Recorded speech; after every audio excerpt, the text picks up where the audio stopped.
Hello YouTube, Big Apple here. If you want a 20-minute video, this is actually going to be shorter compared to what I usually do. Today's about the Trijicon HD night sights. It'll be pretty short since I'm just talking about this.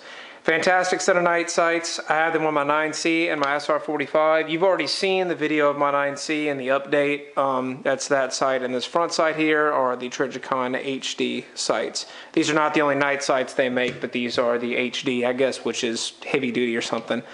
See the recently installed night sights here on my SR45 that was also recently Serrated in Patriot Brown, as you see. Looks pretty slick. I'll do an update video on this soon, but I have the sights on both of these. So now, what makes them so awesome? Well, all the dots are very bright. I talk about that. That's, in regards to them being actual night sights. I don't know if you can see when I put my hand over it here, but they are, they are glowing or whatever. All the tritium seems really bright. I can't really compare them to other brands because I don't really have any side-by-side comparison, but I mean, they are plenty bright whenever the lights are out. Front sight, it's highly visible, outlined. You can get it in orange or yellow. Both of the ones I have are actually yellow. My eyes just seem to pick up the yellow really well, so that's the color that I went with. Yellow sight seems to work fine. I'm sure the orange would be just as good. They're very quick. And it's really, really easy to pick up, so I like how visible it is.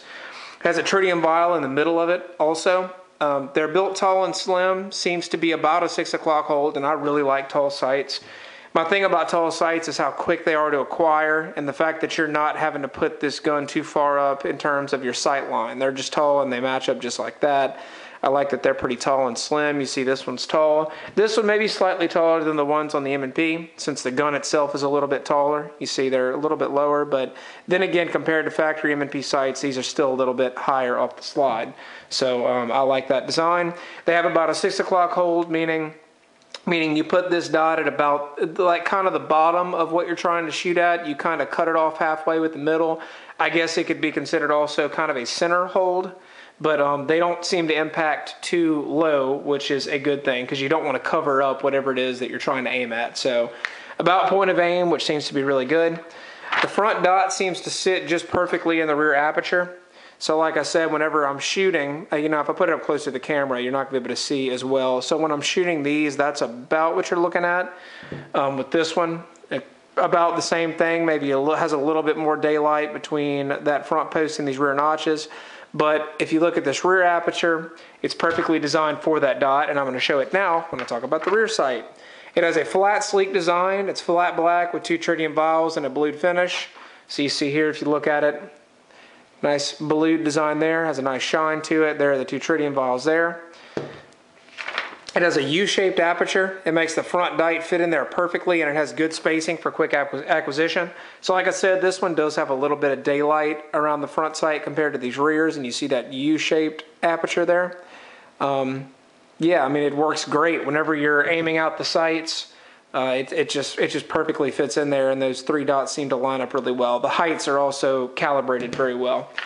It has a very rigid top line, which I talk about. That was the whole reason I changed the sights on this gun, because I didn't like how it was rounded at the top. I like how these are very, very flat at the top for the front and the rears, and it gives you just a very sharp sight picture. You know your equal height, equal light on these sights quickly, and I really like that. It has a hard shelf for one-handed manipulation, so if for some reason you lose use of a hand, you see this one has a hard shelf to rack off a belt or like a table or something, and this has the same thing. You see that hard shelf there. I can even grab it with my finger and it doesn't really hurt that bad. So yeah, that's very, very useful, and I like when sights have that hard shelf just in case you needed it. They're serrated and slanted to prevent glare. So you see the serrations back there, and then you look at it from the side and it actually has a slant to it, and that's true on both of them. See the serrations there, and you see the slant. I really like these sights just all around, really. These are some of the best combat sights on the market. I like the highly visible front sight, since the front sight is the most important part of sights anyway. So I like that you can get it in yellow or you can get it in orange. They seem to be more precise than XS big dots, because XS big dots have a giant dot in the front. I'll show you a picture. Giant dot in the front, kind of a small V-shaped notch in the rear. They're not precise, but they are great combat sights because, up close and personal, if you had them on a self-defense gun, concealed carry gun, you could pick up that front dot quickly and you really don't have to aim anything besides putting that golf ball on top of the tee, really. But I like that these are a little bit more precise. You can shoot at a little bit better ranges with them. They're quicker to acquire than most night sights due to the bright front sight. So these, in my eyes, are picked up a lot better than factory sights. So if you look at like the M&P 45 sights and the comparison video I do with this one, I'll link that.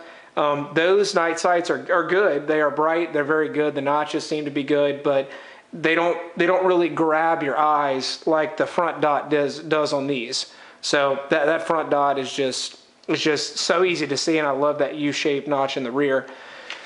Overall, this is my favorite sight picture for a handgun. It works. It's a great combat sight. It's not great for precision since that front dot is a little bit bigger than like a tiny little, fiber optic piece or whatever for a competition gun. But as far as combat sights go, these are really good.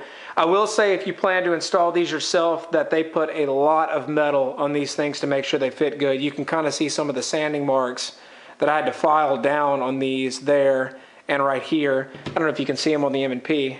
Maybe not since they're kind of deeper. But if you do plan to install these yourself, be ready to have some patience and be ready to do a good bit of filing because they put a lot of extra metal on there. I noticed that this one required more metal to take off than the M&P, when I installed them. But I had to grind down on this front sight for about 20 to 30 minutes. So know that they're a very tight fit, but I like that they're a tight fit. So once you do get there, these sights are not going to go anywhere. So this is Big Apple signing out. If you have questions, just post a comment. Thanks.